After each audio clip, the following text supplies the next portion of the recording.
Hey guys, welcome back to English with Amrita. In the last video of the interview, we looked at a lot of technical things that you have to take care of before the interview begins. In this video, we are going to discuss some more techniques that you can apply just so that you look good on the screen during the interview. So let's get going.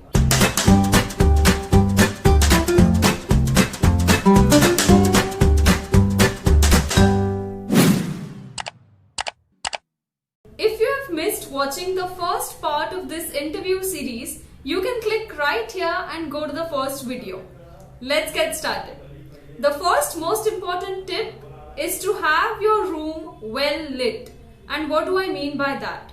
I mean not just the lights, but the windows should be open and you should ideally take the interview during the daytime or in the afternoon.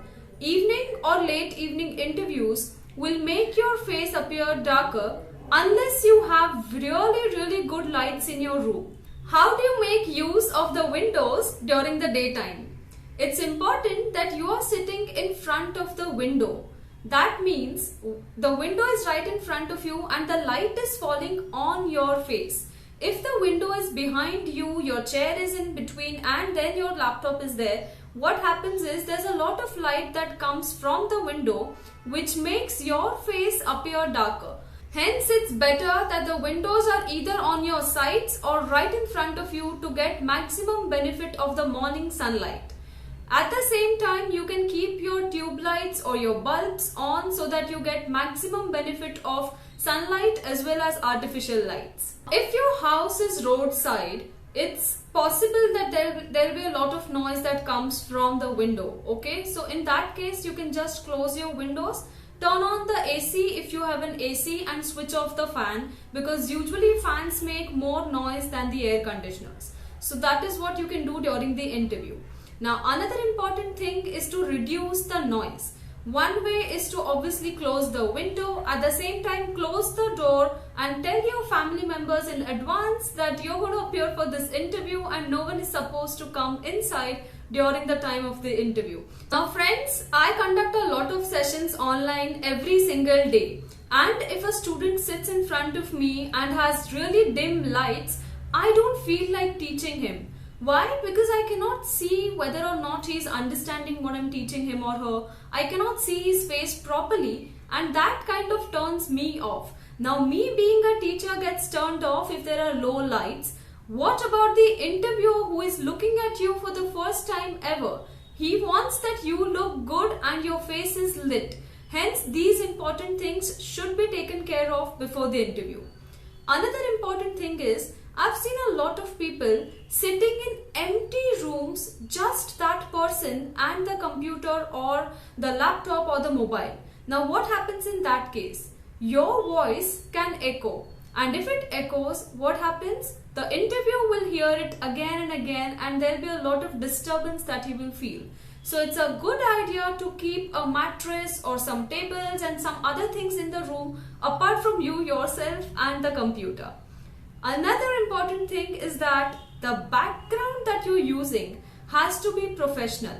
If you cannot create a professional background, no problem. Just go and sit in front of a wall so that the wall is seen in the background.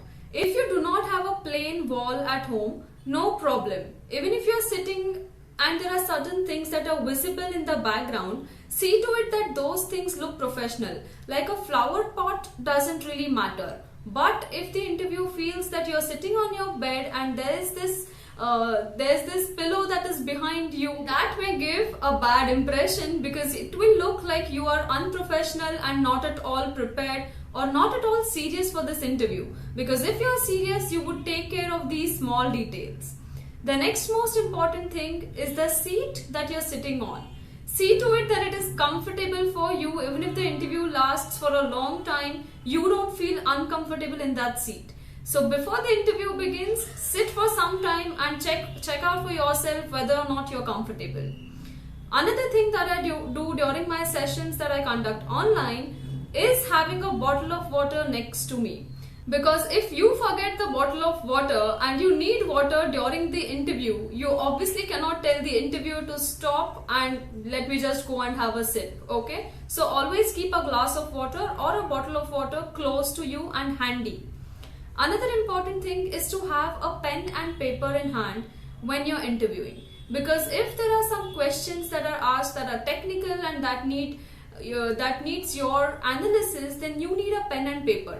So that time you can tell the interviewer that I have a pen and paper in my hand which is blank and I need some time to just solve this question and get back with an answer or an analysis. So see to it that you're sitting with a pen and paper before your next interview.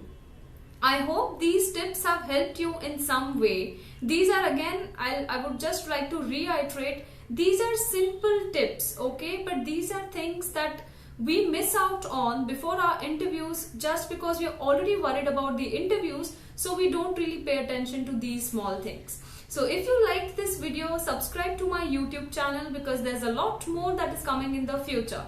Also, if you have again missed out the first video, you can click here and go to my previous video. Stay tuned, stay updated, subscribe.